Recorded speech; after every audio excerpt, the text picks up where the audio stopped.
Ladies and gentlemen, can we all rise and welcome the heads of state who will be coming in a moment. First, Deputy President of the Republic of South Africa. Deputy President, you are very welcome, Deputy President Paul Mashatile.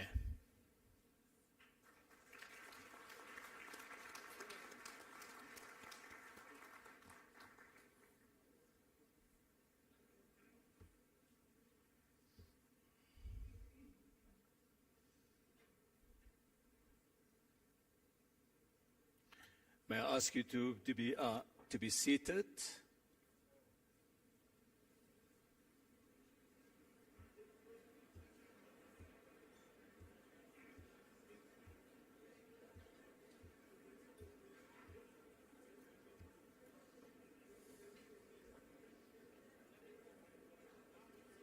I just wanted to do the final check on the prompt for the president. Yes. Okay. Thank you, sir. So you've asked nothing to be changed. The president's prompt stays as he is. Sim Shabdala will speak and then let you just know everything. Right, can I now again ask you to join me in welcoming the Excellencies who are coming through now and joining us here on the stage.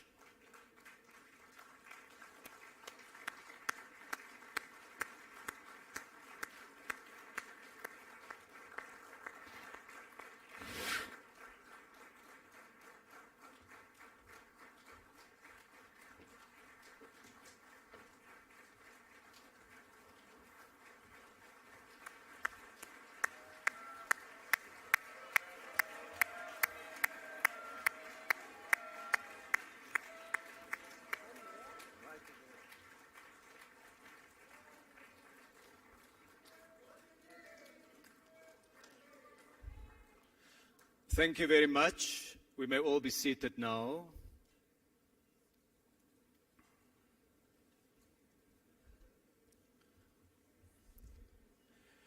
His Excellency President Cyril Ramaphosa, His Excellency President Lula da Silva, His Excellency Prime Minister Narendra Modi, His Excellency Minister Wang Wentao, representing President Xi Jinping, Her Excellency Dilma Rousseff, President of the New Development Bank, His Excellency Deputy President Paul Mashatile, may I warmly welcome the Excellencies to this closing session of the BRICS Forum. Today the business community met, and we will receive a report on the discussions shortly. The discussions that dealt with the substance of the business forum. We will thereafter have the keynote addresses by the Excellencies. Those remarks will be the main cause of the meal that we are about to serve. I will therefore confine my remarks as an appetizer to those addresses. I am reminded, dear friends, that it is through trading, through travel, and through dialogue that friendships and lasting relationships are built. And it is remarkable how connected our people, our histories, and our economies in BRICS are. We have more than 2,000 years of trading history between Asia and Africa, with trade delegations reportedly sent by the African pharaohs to India in the age of Ptolemy. More than 1,000 years ago, there was a community of people who lived in the southern part of the African continent, near the banks of the Limpopo River. They were manufacturers and traders. They were artists crafting the golden rhinoceros. They traded with the outside world, with India, Arabia, and China, selling ivory and gold, buying pottery from China and glass beads from Persia. They were the people of Mapungubwe. They traded with China during the Song dynasty. Later, During the Ming Dynasty, the great admiral Zhong He undertook voyages of discovery with a fleet of 300 ships and 28,000 crew, which traveled to the eastern part of the African continent. And they saw the great African trading cities of Sofala and Mogadishu and Mombasa, Africans trading with the world.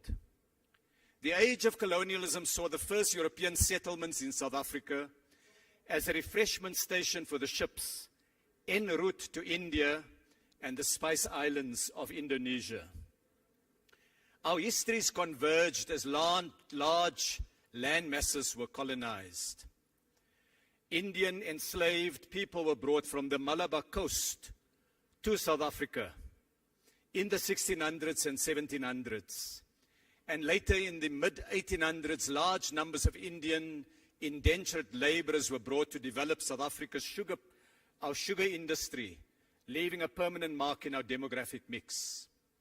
And Mahatma Gandhi cut his political teeth here in South Africa.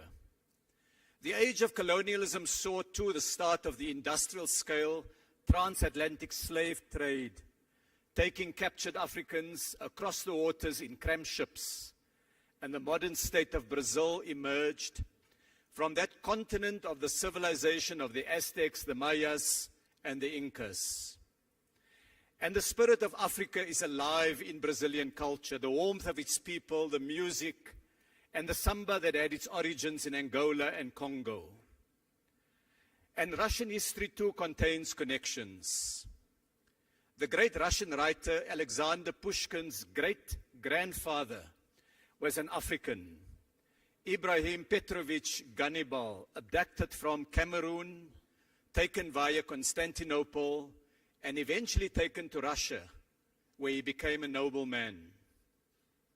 During the struggle against apartheid, many South Africans stayed in Russia, in China, in India, and as with many other parts of the world, we received material assistance in the struggle for freedom in our land. And so we are connected by history, but not only by history. Today we look forward to matters relating to the future. Today's event is held in the industrial heartland of the African continent, an economy with major industrial strengths in traditional sectors, but also with technologies in the space and satellite economy, in the digital sector, in new green technologies, in advanced manufacturing. Ladies, gentlemen, friends, a major industrial exhibition is being held at Gallagher Estate, showcasing products from more than 240 firms, with 20 other African countries participating, together with the 5 BRICS partners. I urge those who have not been there, visit it. We held a manufacturing forum which provided a platform for discussion on green industrialization, on electric vehicle and battery production, playing to Africa's strengths in critical minerals. Excellencies, today the business community spent the full morning in deep discussion about investment, about trade, and about technical cooperation. It is my pleasure, therefore, to invite Mr. Sim Shabalala, the CEO of the Standard Bank Group of South Africa, to summarize the main outcomes and give his reflections. And I invite Sim to take the podium. Please, you have the floor.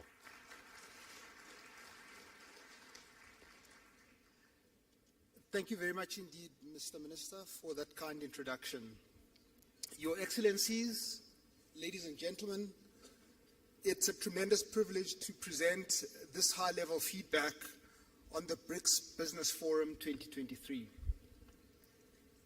Today, guided by its theme of making accelerated growth and sustainable development a reality, the BRICS Business Forum has held sharply commercial and highly dynamic sessions attended by entrepreneurs, policymakers, business people, and indeed academics from across a number of the member countries and beyond.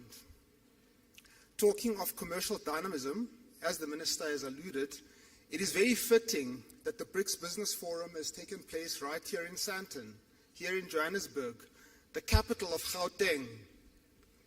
Gauteng generates about 35% of South Africa's GDP, and a large proportion of that is generated right here. And it is generated by South Africa's sophisticated and successful large corporations, medium-sized enterprises, and indeed SMEs. This year, for instance, Standard Bank's analysts think that South African listed equities will deliver average earnings per share growth of between 15 and 20%. To put it in perspective, other emerging markets are looking at -3% for the same period. And talking of South African corporations, relationships, travel, history, and trade, in the words of Minister Patel, I had the good fortune, ladies and gentlemen, and great honor of speaking this morning on a panel with Chairman Chin of the State Grid Corporation of China, as well as Mr. Ricardo Santon, President of the Brazilian Association of Animal Protein. They spoke about climate change and renewables. Words cannot describe the profundity of that moment.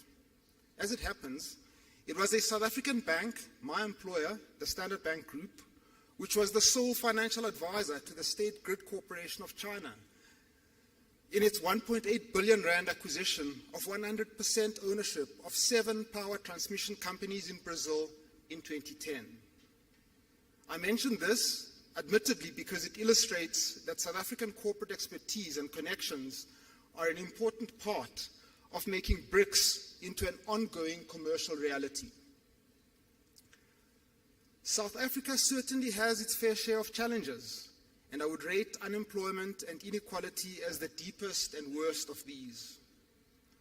The wealth of Sandton is within easy walking distance of the deep poverty of Alexander, a painful contrast that can be found in all of the BRICS countries, but one that is also highly conducive to innovation in the service of inclusion.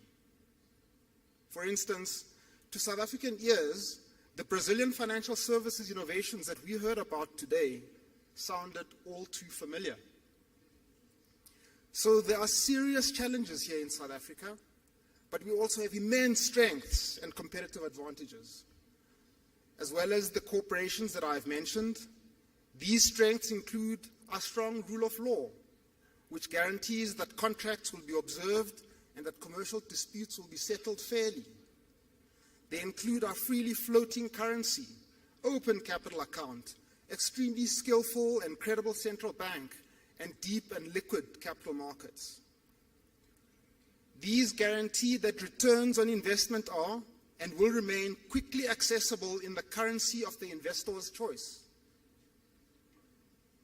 More competitive advantages arise from what a Chinese panelist called South Africa's celebrity products, Mr. President, which include rooibos tea, wine, and unique tourist experiences. This brings us to another of South Africa's strengths, which is South Africa's openness for the business and tourist traveler.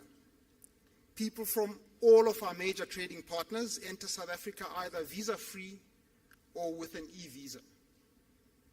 Further, liberalization of travel and greater encouragement of air links between the BRICS countries and our major trading partners is certainly warranted.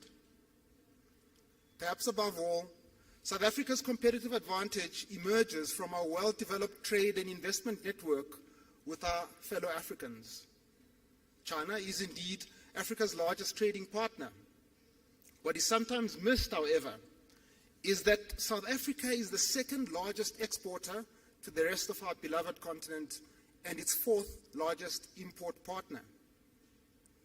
Of course, investors from the BRICS and worldwide do very much want to buy into Africa, given our continent's uniquely favorable demographics, immense natural resources, potential for low-cost industrialization, and increasing market integration under the Africa Continental Free Trade Area. For all these reasons, according to the IMF forecasts and on current trends, it is likely that sub-Saharan Africa will be the fastest growing region of the world by 2030. Standard Bank's analysts foresee that intra-Africa trade could double under the AFCFTA and that there would be a $3.4 trillion investment opportunity in Africa infrastructure emerging from this rapid growth. The bottom line is simple. If investors from BRICS and worldwide want to buy into Africa's enormous growth potential, the place to start is right here, in the square mile of Sandton.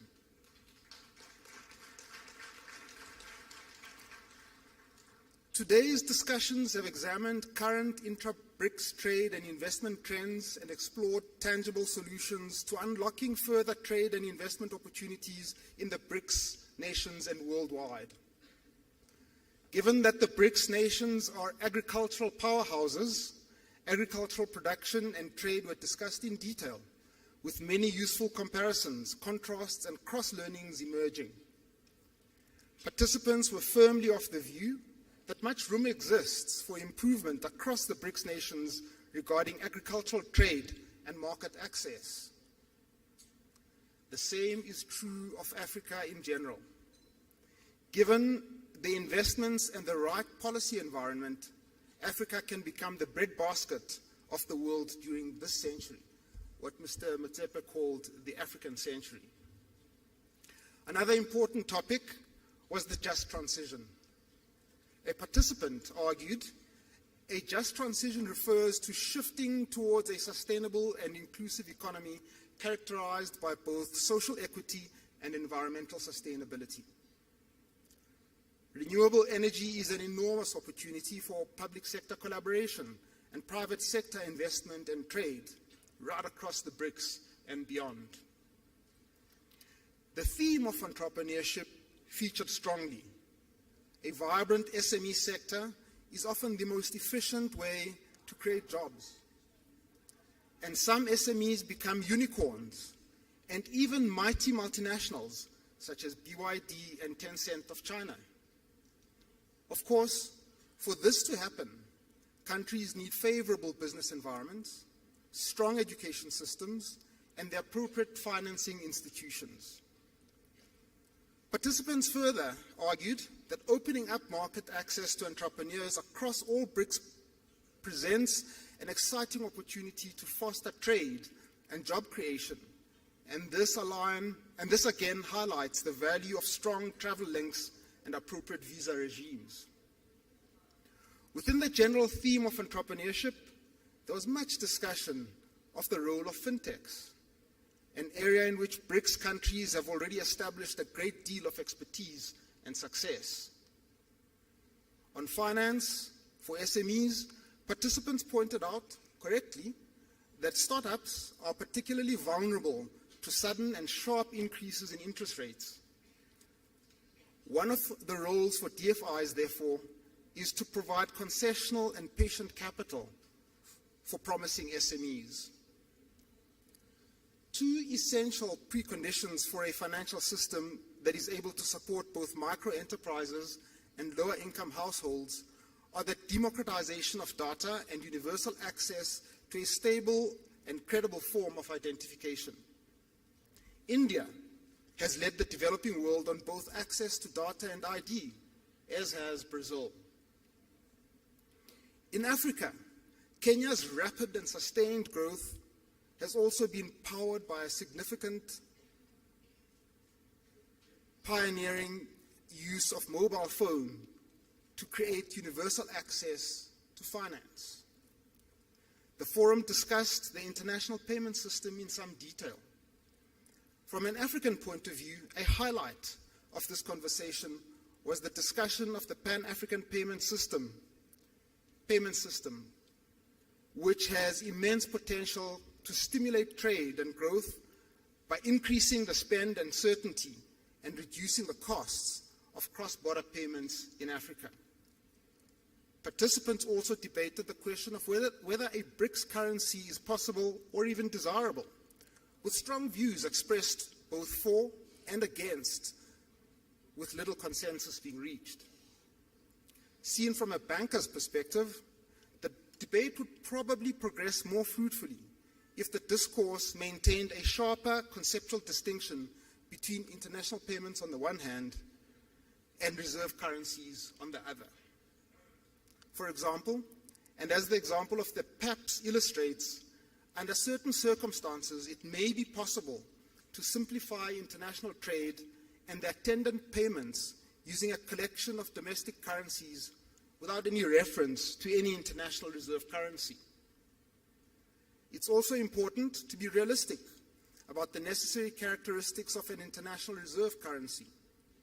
These include being a currency issued by a central bank with very high credibility in the implementation of monetary policy, being the currency of a state or supranational entity with an equally strong track record of fiscal policy and meeting its debts, being freely available in large quantities in many jurisdictions, and full convertibility at all times.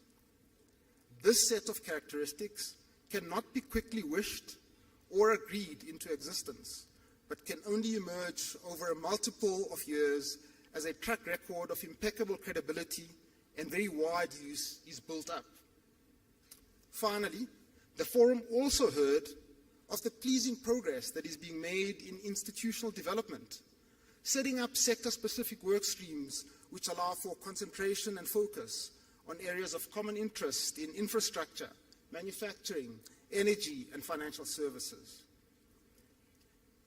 In conclusion, today's discussions have been a very useful step in further unlocking the immense potential for trade and investment amongst the BRICS member countries. Thank you ever so much for your attention.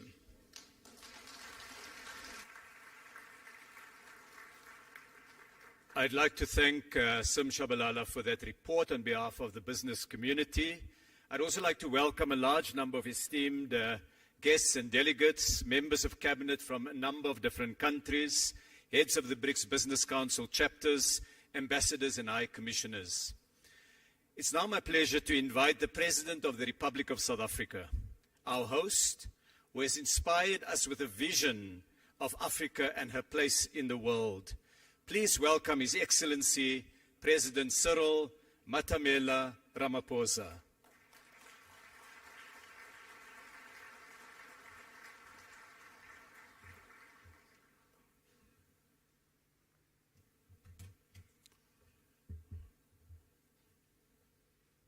Thank you, Program Director, Minister Ibrahim Patel, Your Excellency President Luis Lula da Silva, Your Excellency Prime Minister Narendra Modi, Honorable Ministers and business leaders, and Your Excellency President of the New Development Bank, Ms. Dilma Rousseff. I greet you all, and it's a great honor to have this opportunity to participate in this leaders' session of the BRICS Forum. I particularly want to thank Mr. Sim Shabalala for the report that he has just given, and particularly underline and appreciate the message that is coming from all of you as business leaders about the immense opportunities that you see in investment across the BRICS countries. The BRICS group of countries exists not only to strengthen government-to-government relations, but also to forge stronger ties between the peoples of our 5 nations. It is for this reason that several bodies have been established since the BRICS was formed to enable cooperation across society, be it in business, be it in political parties, be it in the social sector, and also in the sporting sector.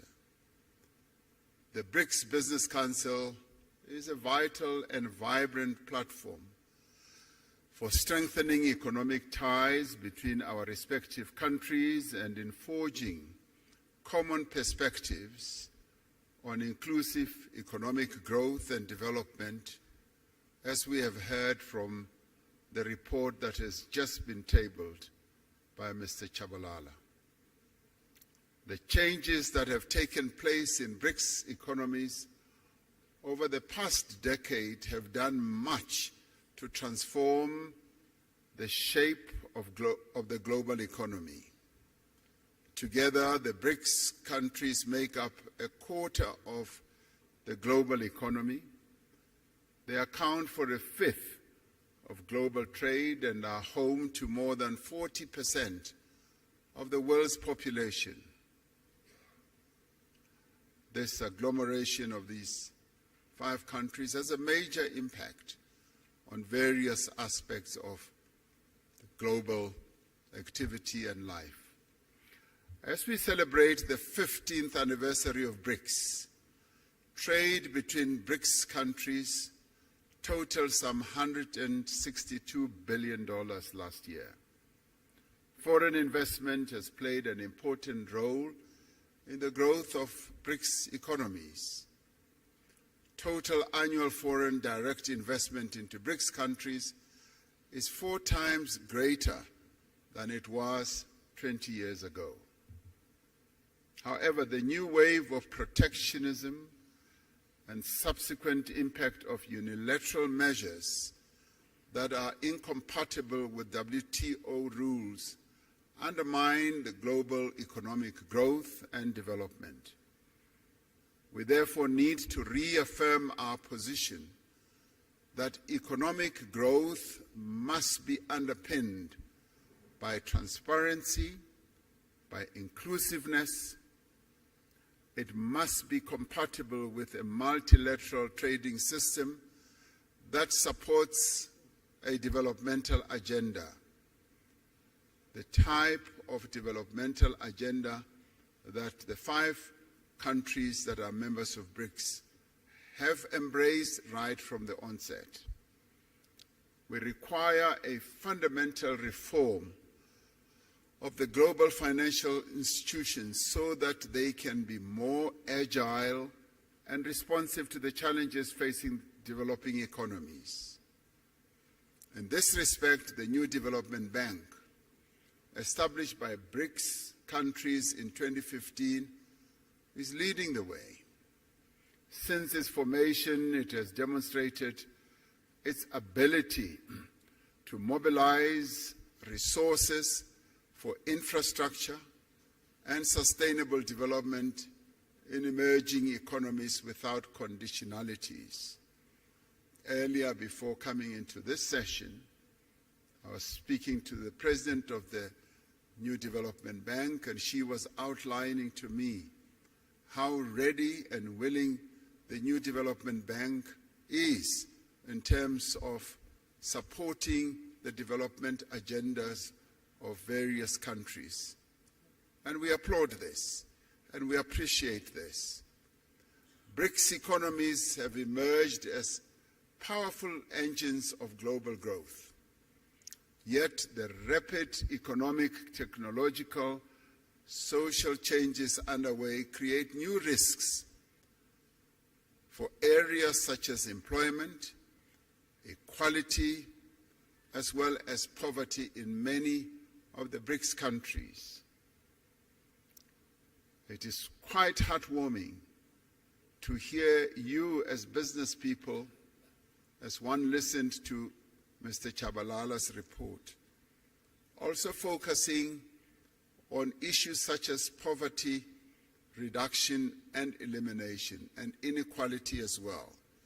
It isn't often that you hear such very positive and forward-looking messages from the business community. So it's wonderful to be in a forum under the aegis of BRICS that you as business leaders are in tune with the developmental agenda that needs to be pursued to lift the people who live in BRICS countries and beyond out of the ravages of poverty and inequality. We therefore call on the business community to join hands with us to identify solutions to these and many other challenges affecting our respective economies.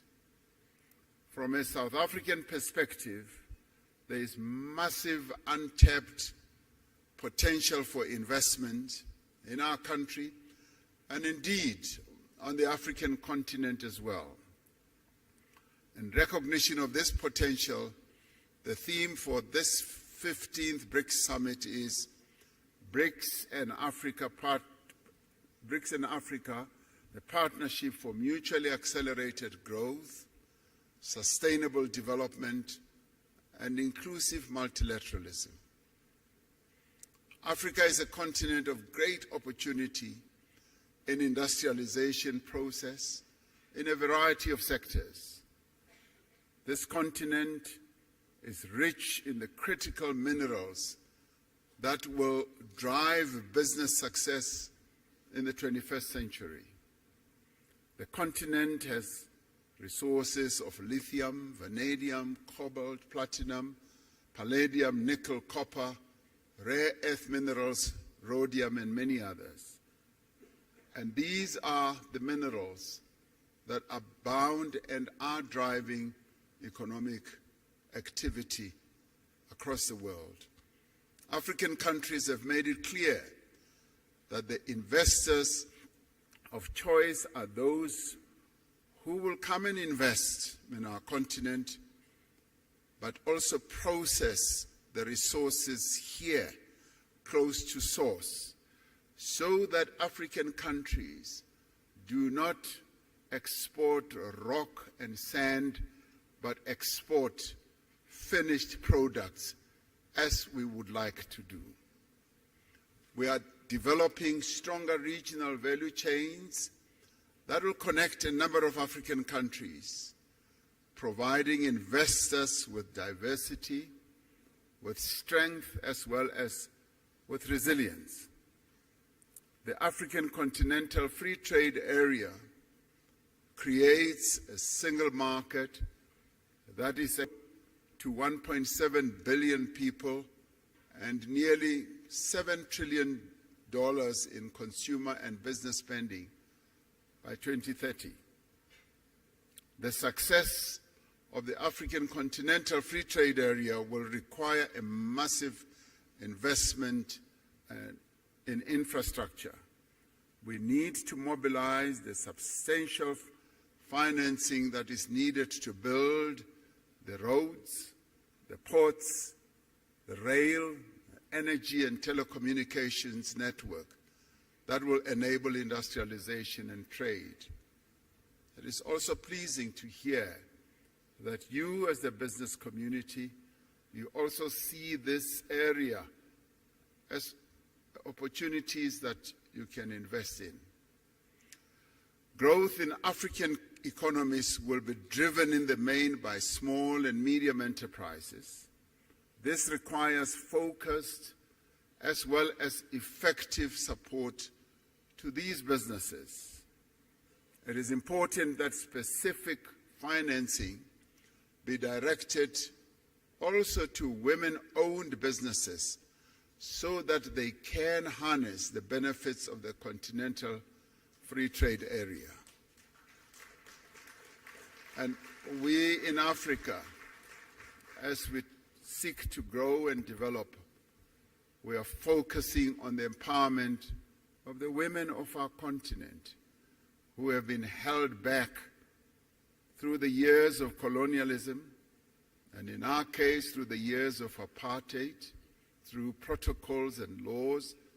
And we are saying we need to free the women of our continent so that they can trade, so that they can be in business and grow the economies of our various countries. Africa has a young, digitally connected and urbanizing population, a population which provides a stable workforce for companies in the future.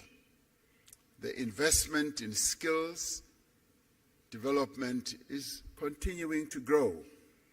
These factors all position Africa as the next frontier of productivity and growth. The BRICS countries have an opportunity to contribute to and participate in Africa's growth story. This can be achieved through greater cooperation in areas such as infrastructure, agriculture, manufacturing, new energy, and the digital economy. I was pleased to hear that these are also areas that you as business people are focusing on.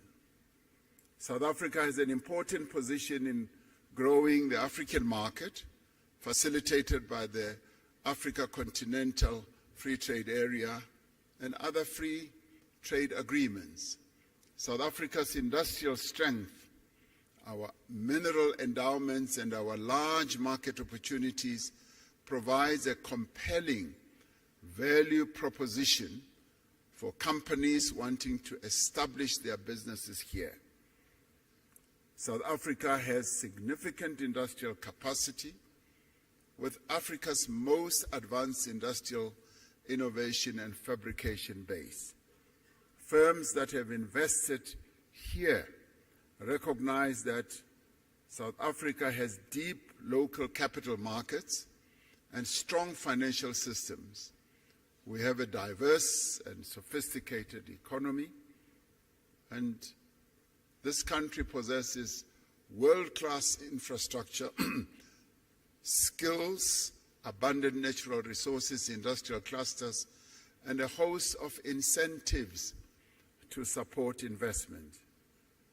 And many investment and partnership opportunities exist in renewable energy, in infrastructure, in aquaculture, in ICT, automotives, pharmaceuticals, and advanced manufacturing, amongst others. It is clear from the report that we have just received that this has been a very productive business forum. And I'd like, as I end, to commend the BRICS Business Council, the respective ministers from the BRICS countries and officials, and all business leaders who have made a meaningful contribution for the success of this business forum, and to have all of you, almost 1,500, I'm told, to have this, what I see as a very successful business forum. I sincerely hope that your participation in this BRICS Business Forum will yield the productive outcomes that are required for us to catapult BRICS economies towards more equitable and accelerated growth. In 2 hours or so, the BRICS leaders will sit together in a retreat to discuss a number of BRICS-related matters, and one of those is the expansion of BRICS. A number of countries, some of which are represented here, are seeking to be part of this BRICS family. And we appreciate that. It goes to show that the BRICS family is growing in its importance, in its stature, and also in its influence in the world. And we will be taking into account the various desires of various countries to be part of BRICS. So we hope to take into account the report of your discussions here as well, as we consider the way forward with BRICS. Your participation here really strengthens the BRICS story. It confirms that BRICS is an important player in the geopolitical and economic architecture of the world.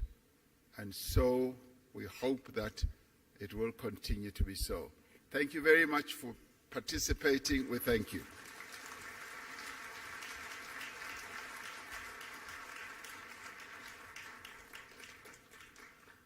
Thank you very much, Mr. President, for those remarks. It is now my pleasure to invite the President of the Federative Republic of Brazil, His Excellency President Lula da Silva, to take the podium. Please join me in welcoming the President.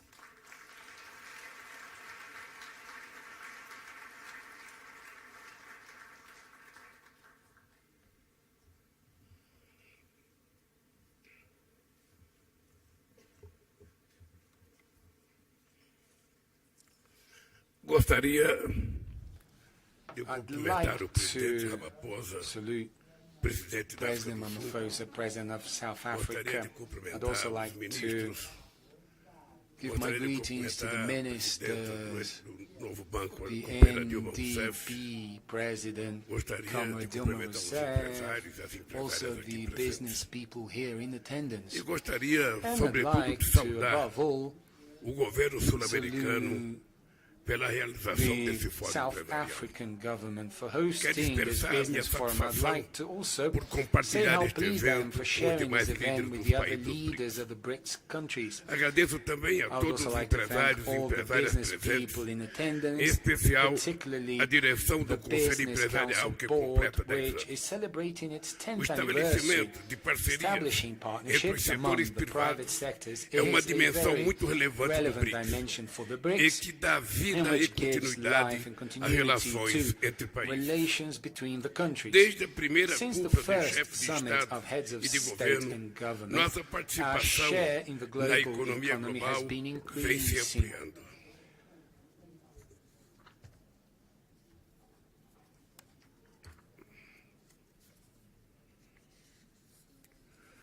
Já ultrapassamos We have o surpassed G7. the G7 already, Respondemos por accounting for 32% do PIB mundial 32% of the em world paridade de GDP poder de in compra. purchasing power Projeções parity. indicam Forecasts indicate que os that mercados emergentes em emerging and desenvolvimento developing são markets are aqueles the que ones that will apresentarão show the highest maior índice de growth rate crescimento nos in the próximos coming anos. years.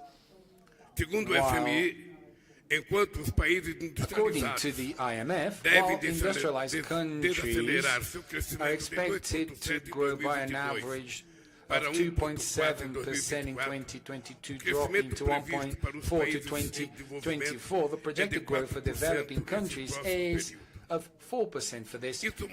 mostra This que o shows dinamismo da economia that the está no sul dynamism global of the e os economies in the BRICS global é south sua and força the BRICS motriz. is its driving force. O estoque de investimento Brazil's- externo direto dos BRICS The no BRICS, Brasil cresceu 167% International entre foreign 2012 e stock 2021. increased atingindo 370% 34,2 between bilhões de 2022 Hoje, and 2029 and 2022.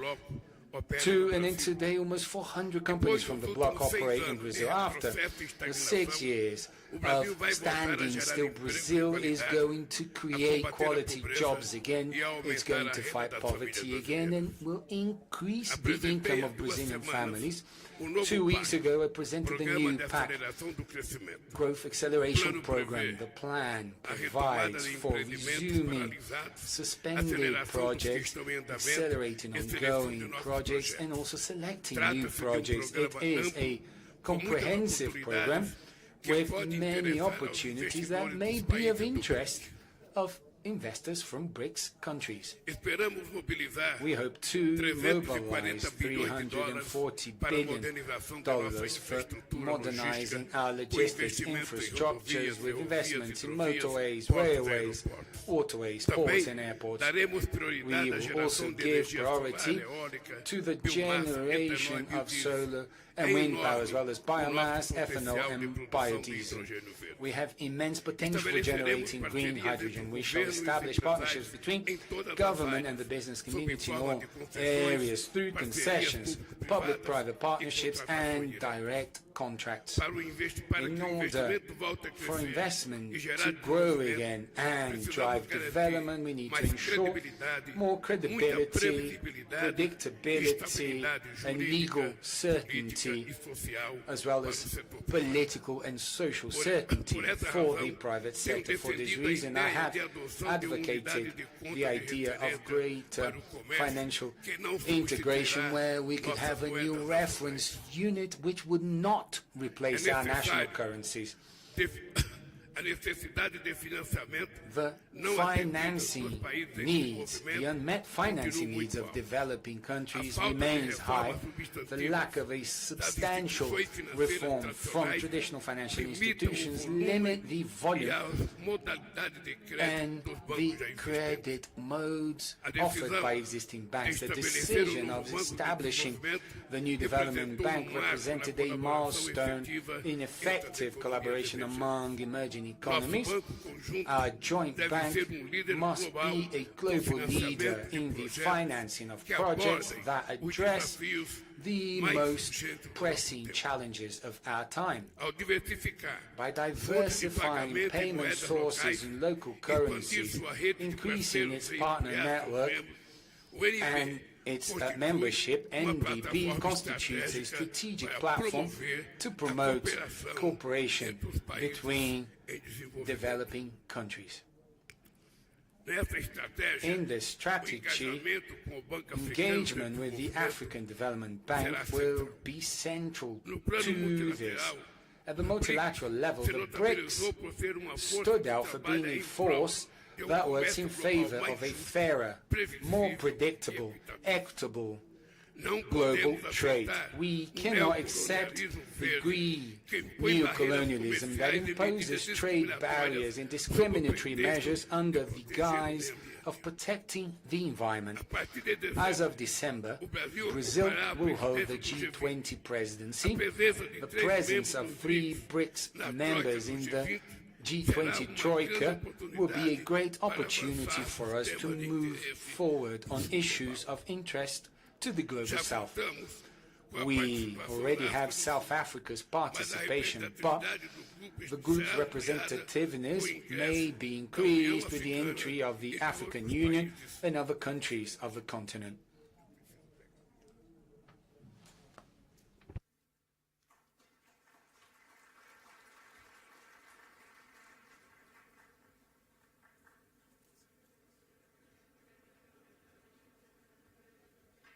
Is just a water break.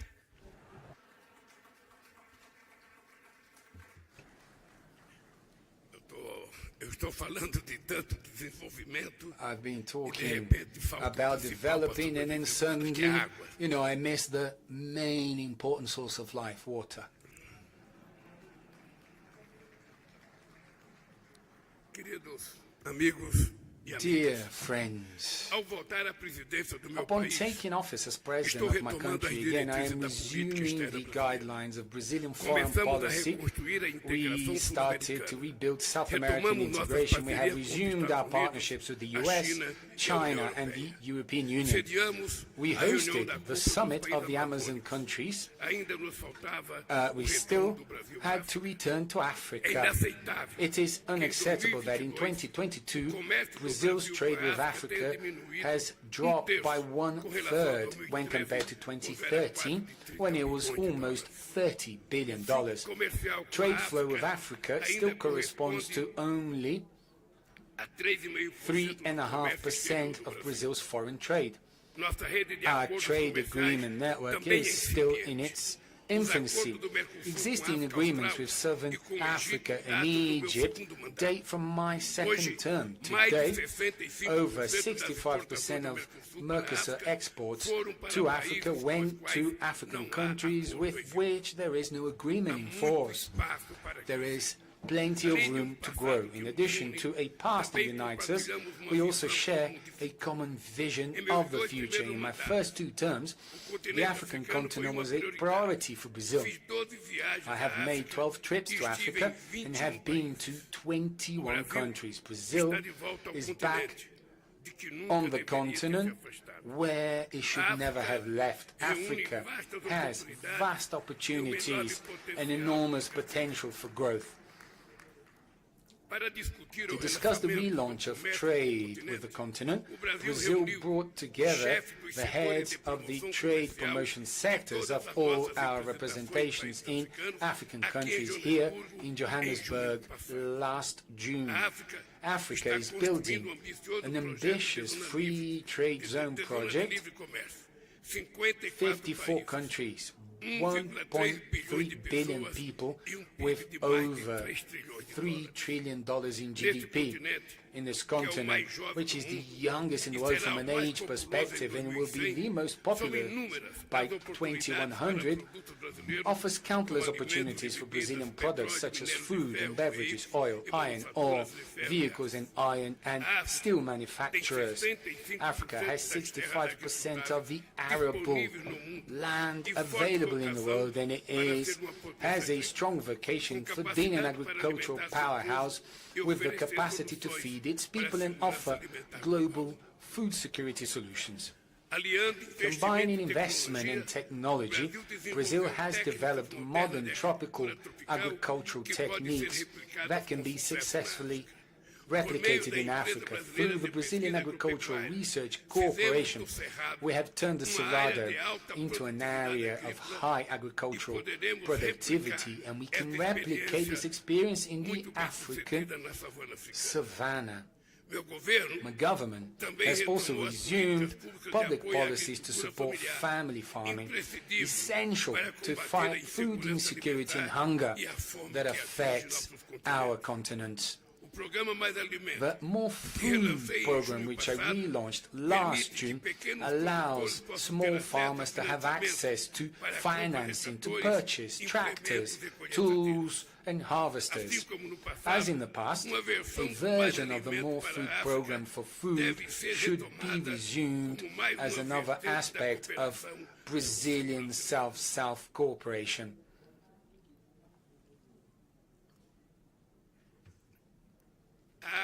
Africa is also at the heart of the digital and energy transitions.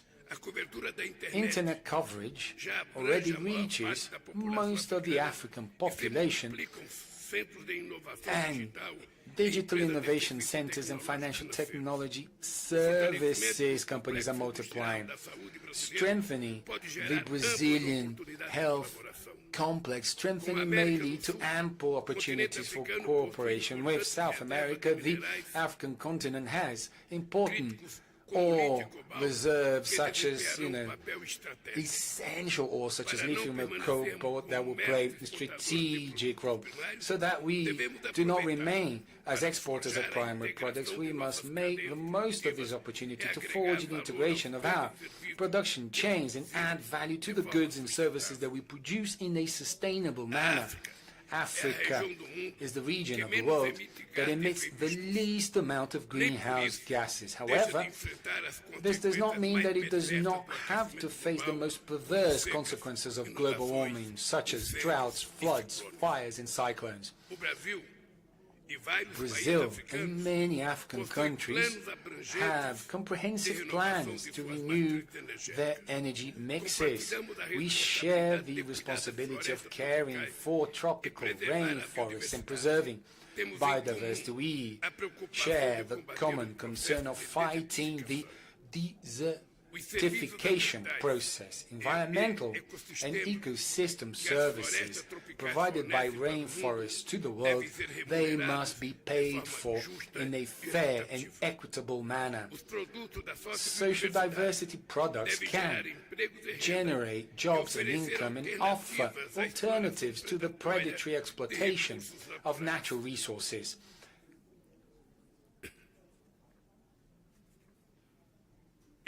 These are the pillars of the ecological transition plan that we will launch soon.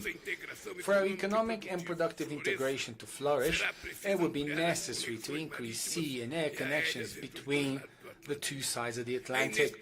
It is inexplicable that we do not have direct flights between São Paulo and Johannesburg, Cairo or Dakar, essential for increasing the flow of people, trade and tourism.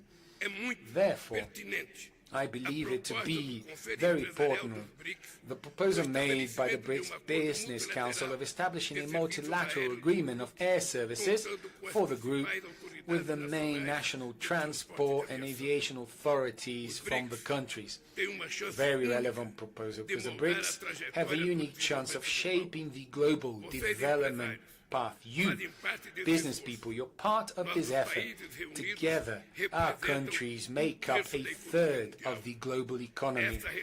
This relevance will grow with the admission of new full members and dialogue partners. Collaboration between the public and private sector is vital for harnessing this potential and achieving lasting results. Thank you very much and good luck.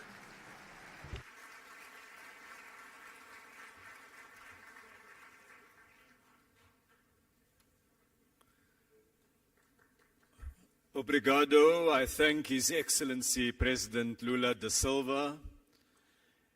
Our next speaker is the President of the Russian Federation, His Excellency President Vladimir Putin, who, while he's not able to be with us, will address us via video.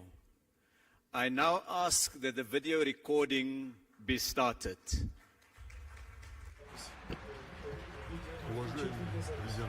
Dear President Ramaphosa, ladies and gentlemen, dear friends, I'm pleased to greet the government and business representatives, experts and industry specialists who have gathered to this meeting of the BRICS Business Forum. I would like to note that holding such business forums on a regular basis, along with the systematic work of the BRICS Business Council, which brings together top businessmen and heads of major companies of the 5 countries, plays an immense practical role in promoting mutual trade and investments, enhancing cooperation ties, and expanding direct dialogue among business communities, and thus effectively contributes to accelerated socio-economic growth of our state and achievement of sustainable development goals. It is important that this forum focuses on such pressing issues as the post-pandemic economic recovery of the BRICS states, improvement of citizens' well-being, industrial modernization, development of efficient transport and logistics chains, stimulation of equitable technology transfers. These challenges and complex tasks have to be dealt with amidst the increasing volatility in stock, currency, energy and food markets, coupled with strong inflationary pressures stemming from, inter alia, the irresponsible large-scale money emission by a number of countries seeking to mitigate the effects of the pandemic, which has led to the accumulation of private and public debt. International economic situation is also seriously affected by the illegitimate sanction practice and illegal freezing of assets of sovereign states, which essentially amounts to the trampling upon all the basic norms and rules of free trade and economic life, norms and rules that not so long ago seemed immutable. Resource shortages, increased inequality, rising unemployment, and aggravation of other chronic problems of the world economy are the direct consequences. Prices for food, basic agricultural products and crops have skyrocketed, and it is the most vulnerable, poor countries that are hit hardest. Importantly, and in this circumstance, the BRICS states have stepped up their interaction, and our joint work to ensure economic growth and sustainable development brings concrete, tangible results. More and more joint projects are launched. Mutual trade is growing, industry contracts are expanding. Above all, our cooperation is based on the principles of equality, partner support, and respect to each other's interests. And that is what is the core of our association's forward-looking strategic course. the course that reflects the aspiration of the larger part of the international community, so-called global majority. The figures speak for themselves. Over the last decade, mutual investments among BRICS states have increased sixfold. Their overall investment in global economy have doubled, and their total exports have reached 20% of the world's exports. As for Russia, the trade volume with the BRICS partners has increased by 40.5%, and reaching the record of 230, even more than 230 billion.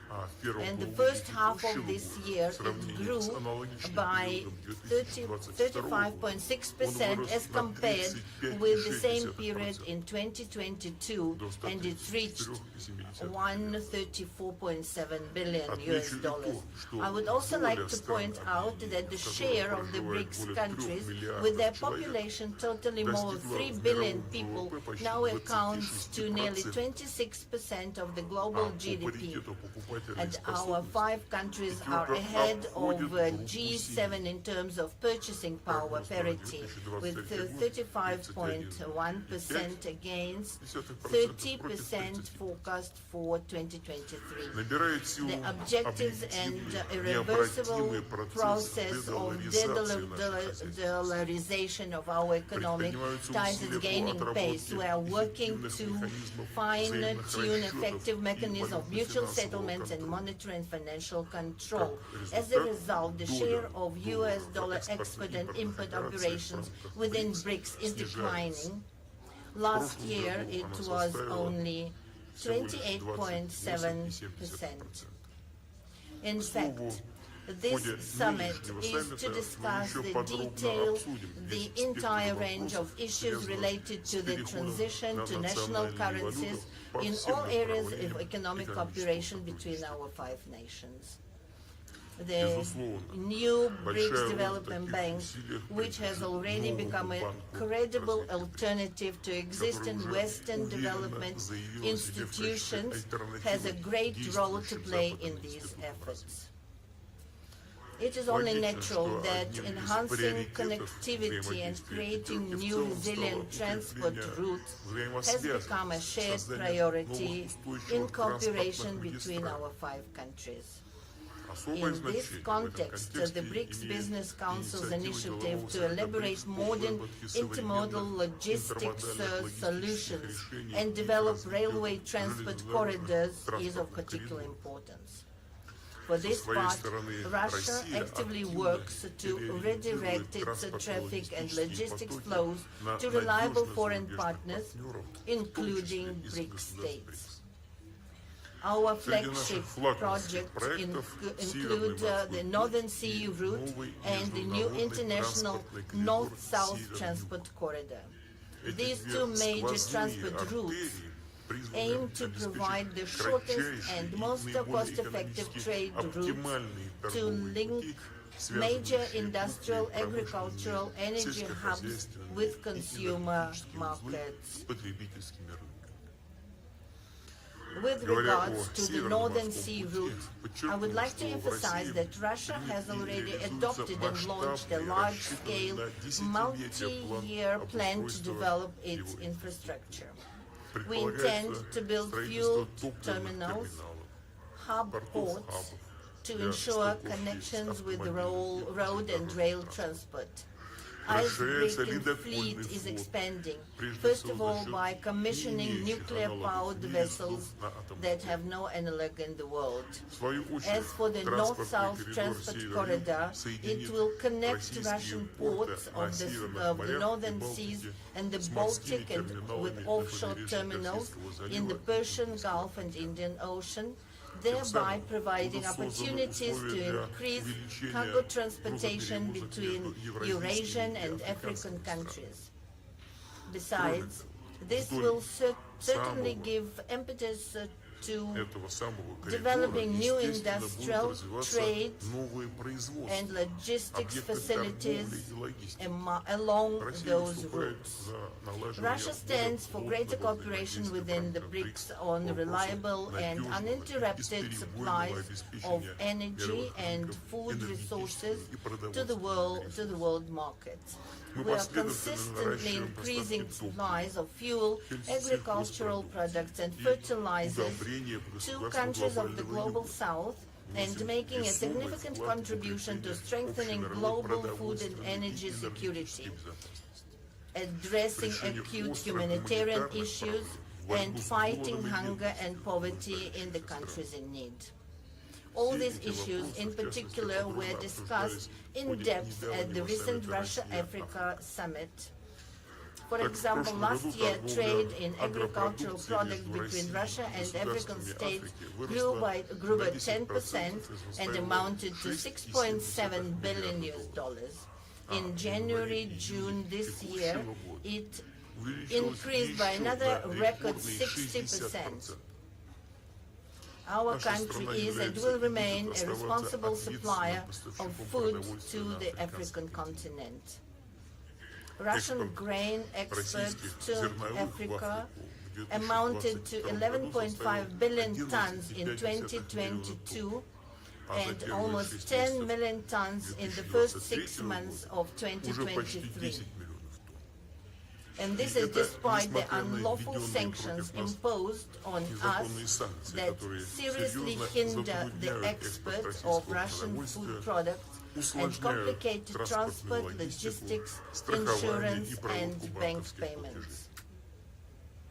Russia is being deliberately obstructed in the supply of grain and fertilizers abroad, and at the same time we are hypocritically blamed for the current crisis situation in the world market.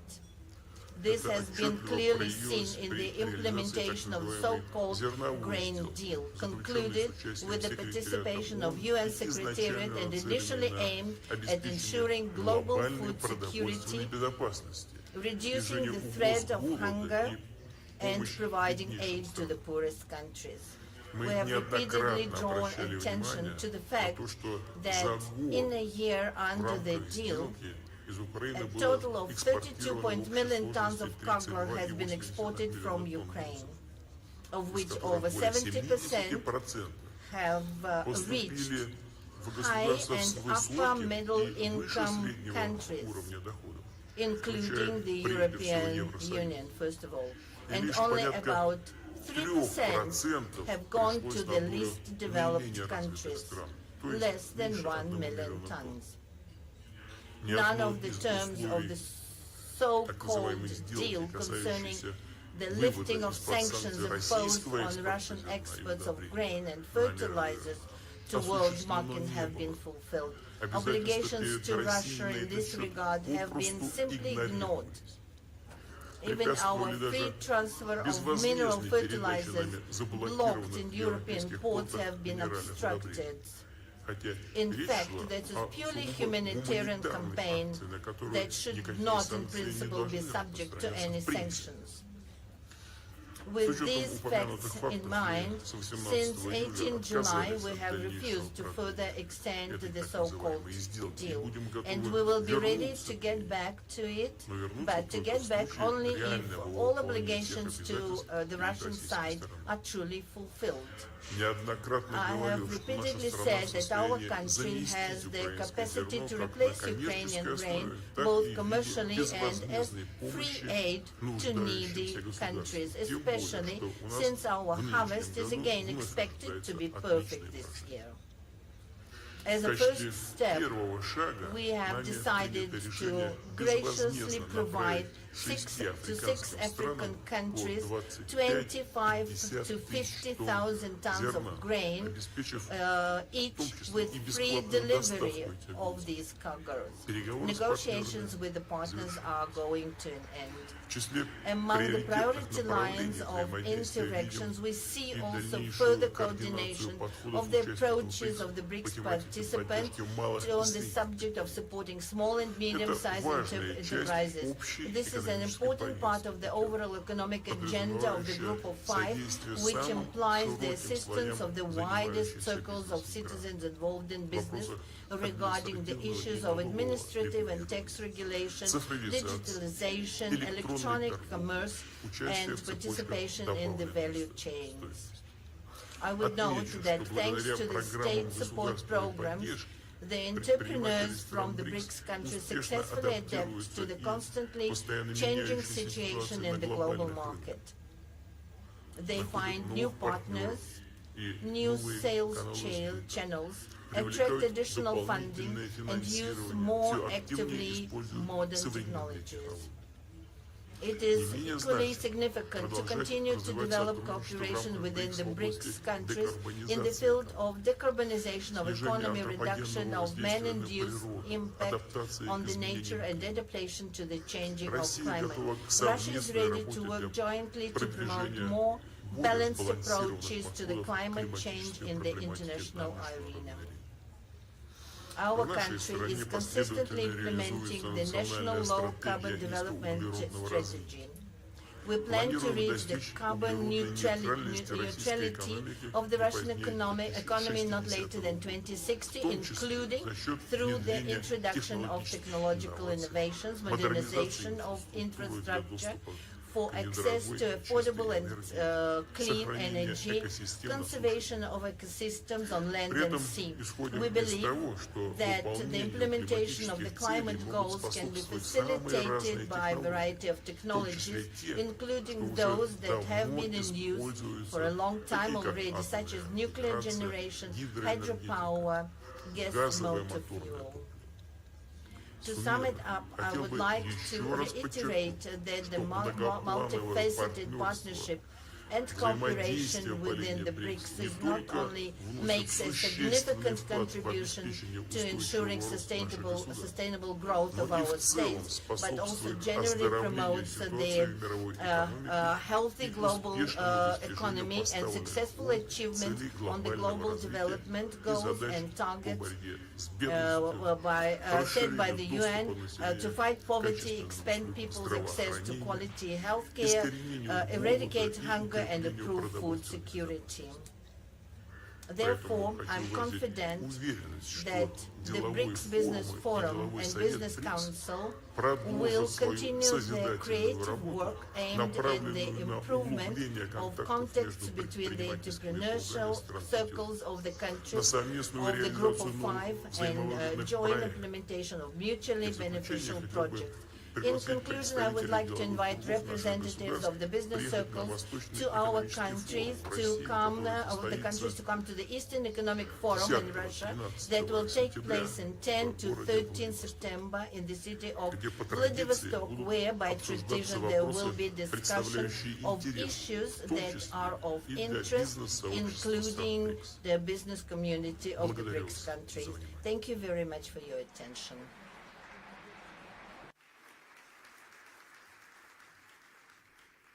Spasibo. I thank the President for his remarks. It's now my pleasure to invite the Prime Minister of the Republic of India, His Excellency Prime Minister Modi, to take the podium. Please join me in welcoming the Prime Minister.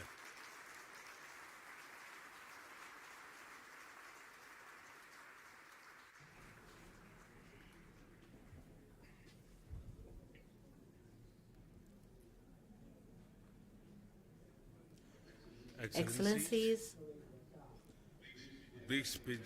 leaders of BRICS business community, my namaskar, good evening to you all. I am glad that immediately after arriving in South Africa, our very first engagement is the BRICS Business Forum. First and foremost, I thank President Ramaphosa for his invitation and for organizing this meeting. My heartiest congratulations and best wishes on the 10th anniversary of the BRICS Business Council. In the last 10 years, the BRICS Business Council has played a vital role in enhancing our economic cooperation. In 2009, when the first BRICS Summit was held, the world was just coming out of a massive financial crisis.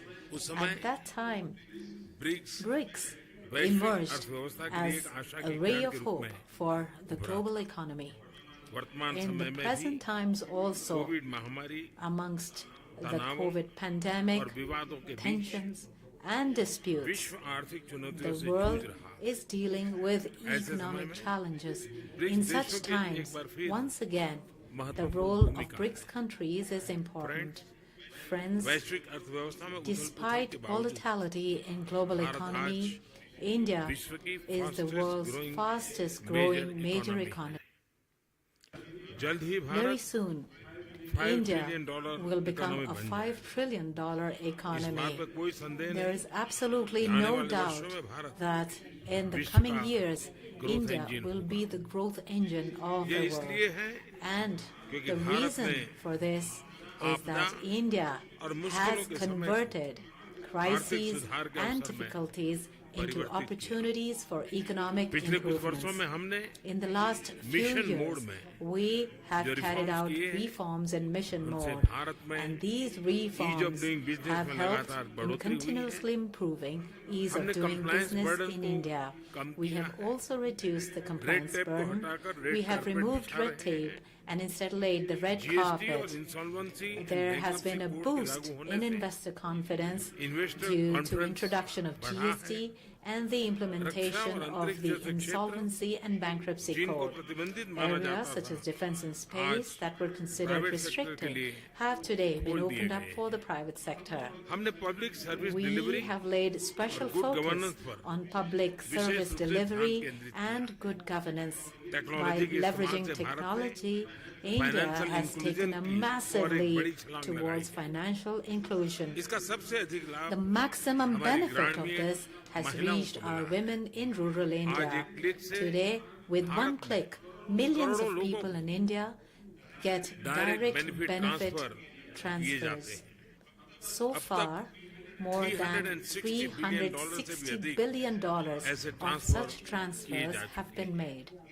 This has increased transparency in service delivery and reduced corruption and middlemen. India has the cheapest per gigabyte cost.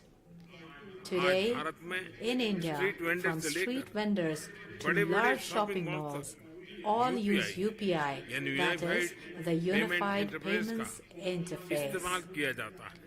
Today, India is the country with the highest number of digital transactions in the world. Countries like UAE, Singapore, France are also joining this platform. There are several possibilities of working on this with BRICS countries also. The large-scale investment being done on infrastructure in India is changing the country's landscape. In this year's budget, we have kept a provision of approximately $120 billion for infrastructure. By way of this investment, we are laying a strong foundation for a new India of the future. Rapid changes are coming into effect in all areas of railways, roads, waterways, and airways. Today, in India, new highways are being constructed at a speed of 10,000 kilometers per year.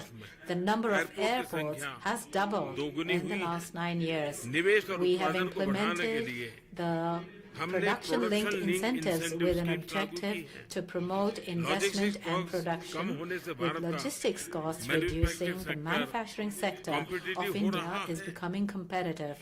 India is amongst world leaders in the area of renewable energy. We are taking active steps to make India a global manufacturing hub in areas such as solar energy, wind energy, electric vehicles, green hydrogen, green ammonia. It is but natural that with this, India will become a huge market for renewable technology. Today, India has the world's third largest startup ecosystem.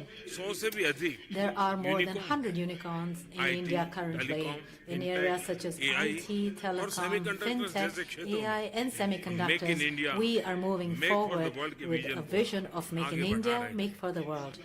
All of these efforts have directly had a positive impact on the lives of common people. In the last 9 years, the income of people has increased approximately 3 times. Women's participation in the economic development of India has been significant.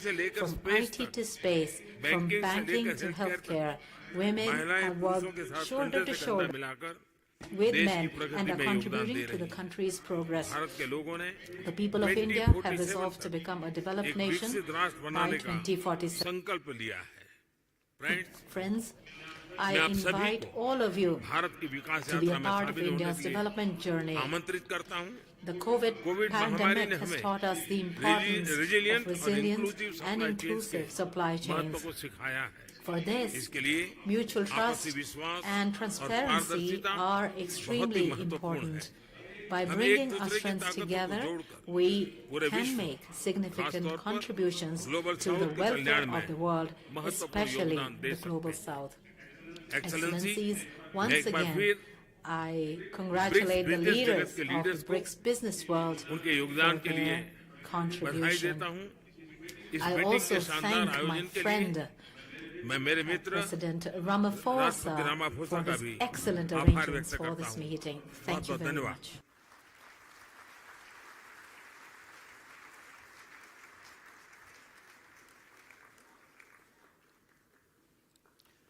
I'd like to thank the Prime Minister, Danyabad. Thank you. We now have a statement by His Excellency President Xi Jinping, President of the People's Republic of China, which will be delivered by Mr. Wang Wentao, the Minister of Commerce of the People's Republic of China. Please join me in welcoming Minister Wang to make the statement on behalf of President Xi.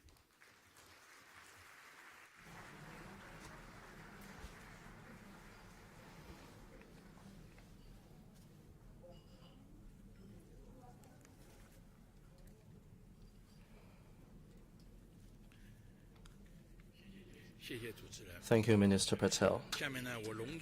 It is my great honor to read out the remarks on behalf of His Excellency Xi Jinping, President of the People's Republic of China, at the closing ceremony of the BRICS Business Forum 2023. Your Excellency President Matemala Cyril Ramaphosa, members of the business community, ladies and gentlemen, friends, I wish to extend my warm congratulations on the success of the BRICS Business Forum in South Africa. 10 years ago here in South Africa, we BRICS leaders witnessed the birth of the BRICS Business Council. Since then, the Council has stayed true to its founding mission. It has seized opportunities to deepen cooperation, contributing to economic and social development of BRICS countries, and helping sustain global economic growth.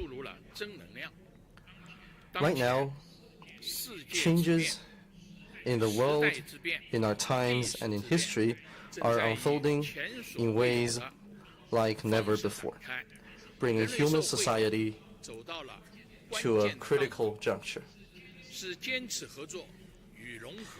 Should we pursue cooperation and integration, or just succumb to division and confrontation? Should we work together to maintain peace and stability, or just sleepwalk into the abyss of a new Cold War?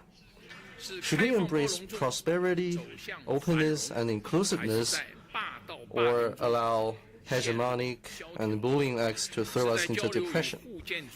Should we deepen mutual trust through exchanges and mutual learning, or allow hubris and prejudice to blind conscience? The course of history will be shaped by the choices we make. An ancient Chinese thinker observed that following the underlying trend will lead one to success, while going against it can only cause one to fail. We humankind have achieved notable economic development and social progress over the past decades, and that is because we have drawn lessons from the 2 world wars and the Cold War, followed the historical trend of economic globalization, and embarked on the right path of openness and development for win-win cooperation. Our world today has become a community with a shared future in which we all share a huge stake of survival. What people in various countries long for is definitely not a new Cold War or a small exclusive bloc. What they want is an open, inclusive, clean, and beautiful world that enjoys enduring peace, universal security, and common prosperity. Such is the logic of historical advance and the trend of our times. 10 years ago, I made a proposition of building a community with a shared future for mankind, calling on all countries to build this planet we all call home into a harmonious family. In the face of high winds, choppy waters, and even treacherous storms, we in all countries need to uphold the correct views of the world, of history, and of our overall interests, and act to translate the vision of a community with a shared future for mankind into reality. We need to promote development and prosperity for all. Many emerging markets and developing countries have come to what they are today after shaking off the yoke of colonialism.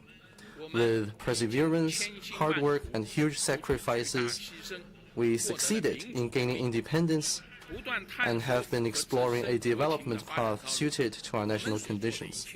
Everything we do is to deliver better lives to our people. But some country, obsessed with maintaining its hegemony, has gone out of its way to cripple the emerging markets and developing countries. Whoever is developing fast becomes its target of containment. Whoever is catching up becomes its target of obstruction. But this is futile. As I have said more than once, that blowing out others' lamp will not bring light to oneself. Every country has the right to development, and the people in every country have the freedom to pursue a happy life.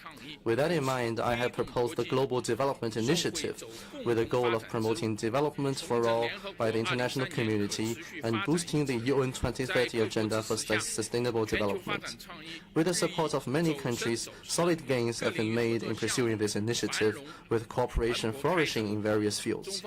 China will work with all other countries to speed up cooperation under the Global Development Initiative, strengthen drivers of global development, promote the reform of the World Trade Organization in a comprehensive and in-depth manner, meet common challenges together, and make life better for people across the world.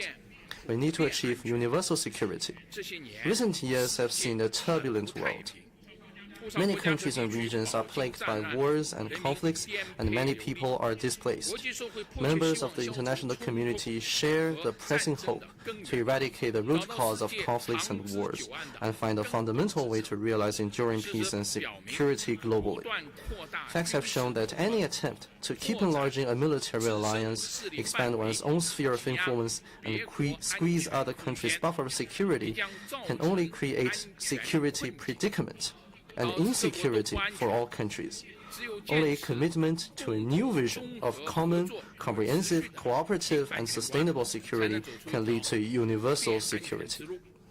Last year, I put forward the Global Security Initiative, and it has gained support from over 100 countries and international organizations.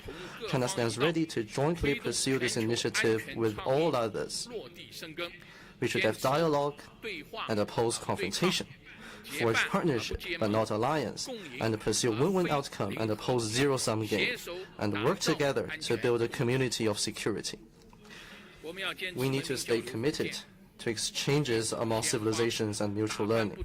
One flower alone cannot make a beautiful spring. Only blossoming of a rich variety of flowers can bring spring to the global garden.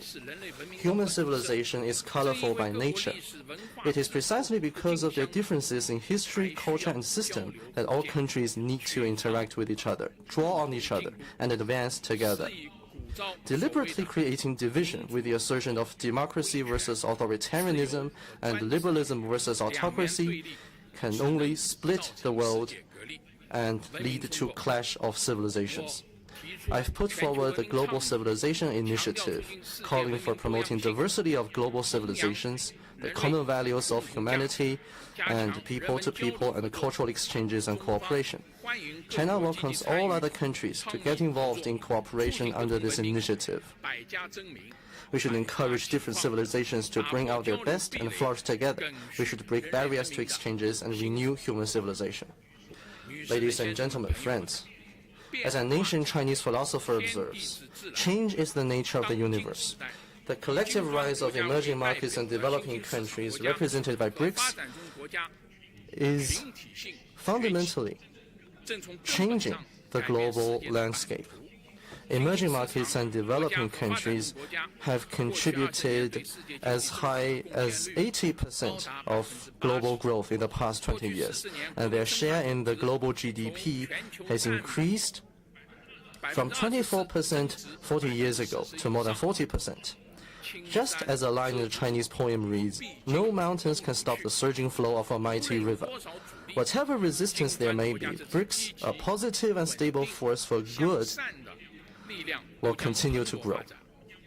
We will forge stronger BRICS strategic partnership, expand the BRICS Plus model, actively advance membership expansion, deepen solidarity and cooperation with other emerging markets and developing countries, promote global multipolarity and greater democracy in international relations, and help make the international order more just and equitable.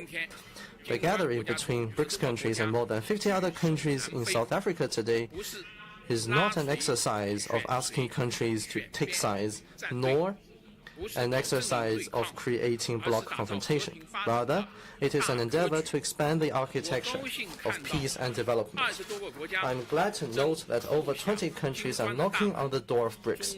China hopes to see more joining the BRICS cooperation mechanism.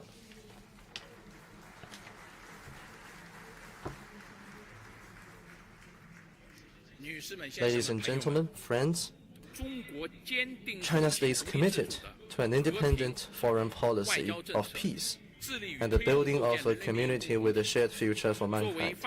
As a developing country and a member of the Global South, China breathes the same breath with other developing countries and pursues a shared future with them. China has resolutely upheld the common interests of developing countries and worked to increase the representation and voice of emerging markets and developing countries in global affairs. Hegemonism is not in China's DNA, nor does China have any motivation to engage in major power competition. China stands firmly on the right side of history and believes that a just cause should be pursued for the common good. At present, we Chinese, under the leadership of the Communist Party of China, are advancing the great rejuvenation of the Chinese nation on all fronts by pursuing Chinese modernization. Chinese modernization aims to achieve common prosperity, material and cultural ethical advancement, harmony between humanity and nature, and peaceful development for a huge population. Chinese modernization has created a new form of human advancement and presented a new future of modernization. I hope that other developing countries and draw on the outstanding achievements of human civilizations and find their own paths to modernization in keeping with their national conditions. Achieving high-quality development is a top priority in China's goal of fully building itself into a modernized country. We are committed to applying a new development philosophy and creating a new development paradigm. In the past decade, China has contributed more than 30% of annual global growth. This year, the Chinese economy has maintained the momentum of recovery and growth. China enjoys several distinct advantages: a socialist market economy in systemic terms, a supersized market in terms of demand, a full-fledged industrial system in terms of supply, and abundant high-caliber labor force and entrepreneurs in terms of human resources. The Chinese economy has strong resilience, tremendous potential, and great vitality. The fundamentals sustaining China's long-term growth will remain unchanged. The giant ship of the Chinese economy will continue to cleave waves and sail ahead. China will remain an important opportunity for the world's development. Our door is wide open to anyone who wants to engage in cooperation with us. As a supersized economy, China will remain firm in advancing high-standard opening up.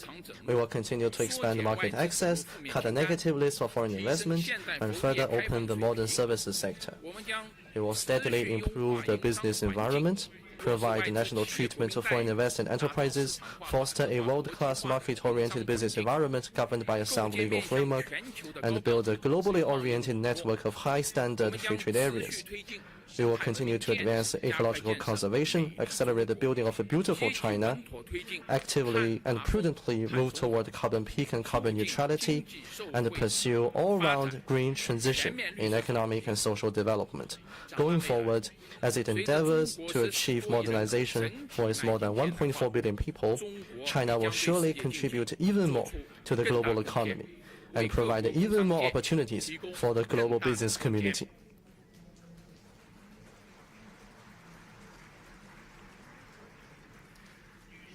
Ladies and gentlemen, friends, a formidable mission is a magnificent and glorious mission. As long as we work in unity and strengthen cooperation, we will not be intimidated by any risk or challenge on the way ahead, and we will surely steer the giant ship of human development to a brighter future. Thank you.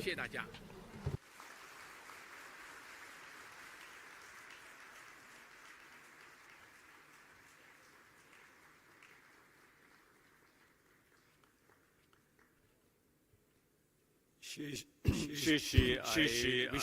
wish to thank President Xi Jinping for his remarks, to Minister Wang for delivering it on His Excellency's behalf. We've now heard the views of five heads of state, views representing more than 40% of the world's population. The Excellencies too have heard the reports from the business community of the discussion you have had today. Ladies and gentlemen, this brings us to the close of the session. I want to thank very sincerely the heads of state, the Excellencies, for the time, for the insights, and for the comments that they've made. The heads of state will leave the stage now, and we say farewell to them as they proceed to their next meeting in what will be a busy few days. I ask that you join me in saying thank you to them as they take leave of absence from us.